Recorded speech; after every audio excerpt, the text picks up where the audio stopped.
Halo. Assalamualaikum warahmatullahi wabarakatuh. Habibur.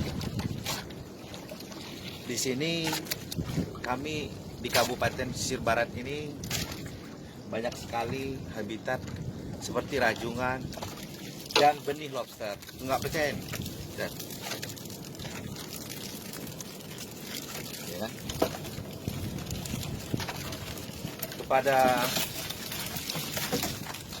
pemangku kepentingan khususnya KKP RI, saya mohon dan kami nelayan ini berharap sekali kepada pemerintah untuk segera merevisi Permen tahun 56 tahun 2016 yang pada waktu itu dikeluarkan oleh Ibu Susi Pujiastuti tentang lobster dan rajungan.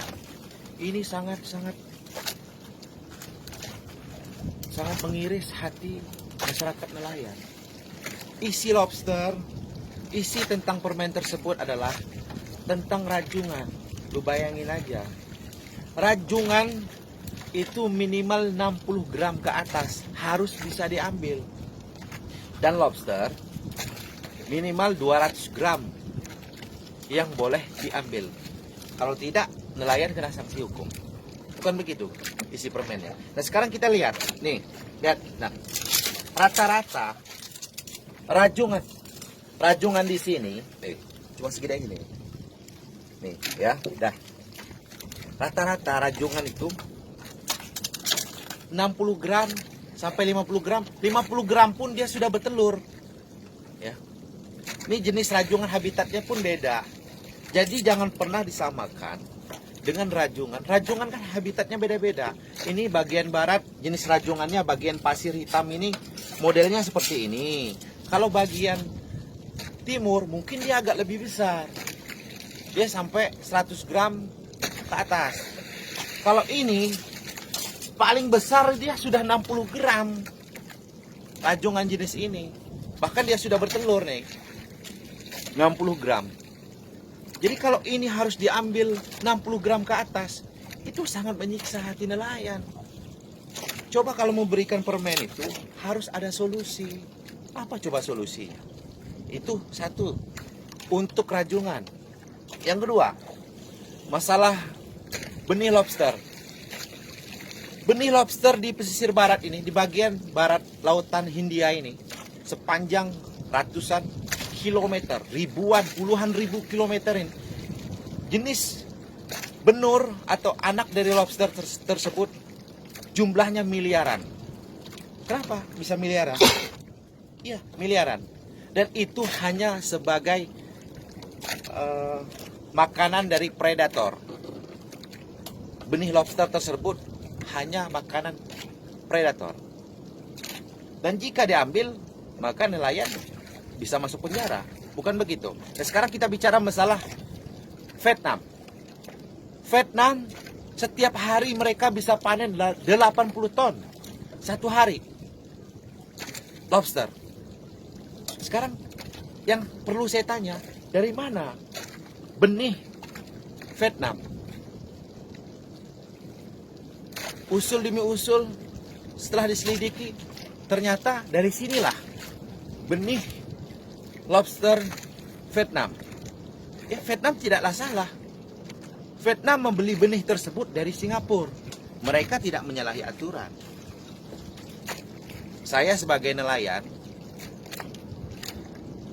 arti kata saya tahu persis dan mendalami baik lobster ataupun rajungan. Jangan karena merusak lingkungan lah. Nelayan ambil benih lobster ataupun rajungan ini kan alatnya pun sederhana, tidak merusak lingkungan, ya kan? Kenapa kita tidak bisa seperti Vietnam? Kenapa? 85% benihnya dari sini, dari Indonesia ini. 85%. 15%-nya mungkin dari Filipina, Malaysia, Thailand, ya kan? 80 ton satu hari. Sekarang kenapa kita tidak bisa budidaya? Kemana aja pemangku pejabat kepentingan ini, ya kan? benih lobster itu kenapa hanya sekedar makanan predator? Jadi setelah dia bertelur menjadi larva, ya, telur menjadi larva, menjadilah benur, ya, itu yang selamat hanya 0,25%. Selebihnya dimakan semua sama ikan, kepiting, macam-macam predator yang makannya. Ya kan kalau misalnya kita budidayakan, tentunya tingkat hidupnya jauh lebih tinggi, 40-75%. Iya kan? Mau dengan ahli, Pak Edi, mohon maaf nih, Pak Edi, Menteri KKP, mohon maaf nih, bukan saya mengajarkan Pak Edi, karena mungkin saya jauh lebih paham dari Pak Edi. Ya. Nggak perlu Pak Edi belajar ke Australia, ke Inggris, apa studi segala macam, belajar aja ke nelayan langsung lah, ya kan? Benih lobster itu habis dimakan predator. Seharusnya kita budidayakan, ya kan? Kapan permen tersebut mau direvisi? Kapan? Ada banyak kepentingan para pejabat. Ya kita tahu Bu Susi salah satu pengekspor lobster terbesar di Indonesia ini. Dari Aceh sampai Jawa sana Bu Susi mungkin punya. Sekarang yang saya tanya, nelayan mana yang bisa membudidayakan lobster? Gak ada. Gak ada. Bisa nelayan membudidayakan lobster asal para pemangku pemerintah benar-benar merangkul, menjabat tangan para nelayan, memberikan penyuluhan segala macam, memberikan modal, bantuan segala macam, bisa.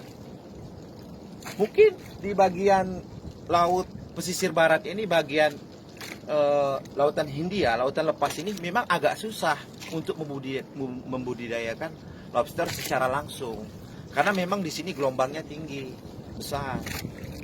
Nah, mungkin bagusnya untuk dibudidayakan di bagian timur tuh. Bagian timur itu seperti Lombok, NTB, daerah kalau Lampung itu mungkin bagian Lampung Timur, mungkin bisa. Jadi saya mohonlah kepada pemerintah, kepada pemangku kepentingan, tolonglah, jangan dijerat nelayan. Cukuplah nelayan ini hanya sebagai korban.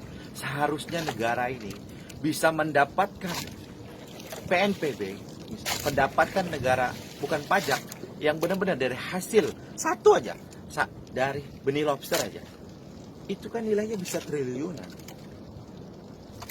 Pajaknya yang harusnya negara bisa ambil, dan nelayan pun tidak terombang-ambing, ya kan? Jelas masalah hukumnya mereka tidak berbenturan, ya, dampak ekonominya juga jelas. Tapi sekarang kita nggak jelas. Berarti kita hanya memperkaya Vietnam, memperkaya para mafia-mafia, ya kan? Sedangkan nelayan hanya sebagai korban. Jadi saya mohon kepada pemangku kepentingan, pemerintah khususnya, tolong direvisi itu. Jadi ada wilayah-wilayah dan ada, nggak semua wilayah itu sama. Laut ini kan habitatnya kan beda-beda, unsurnya pun beda-beda, kedalamannya pun beda-beda, rajungan banyak macamnya. Jadi jangan memberikan aturan tanpa solusi. Mungkin cukup sampai di situ saja pesan dari kami nelayan. Mudah-mudahan pesan ini bisa memberikan manfaat kepada nelayan di seluruh Indonesia. Dan saya mohon kepada pemangku kepentingan untuk segera merevisi kebijakan tersebut. Itu saja. Wabillahi taufiq wal hidayah. Wassalamualaikum warahmatullahi wabarakatuh. Tabi pun.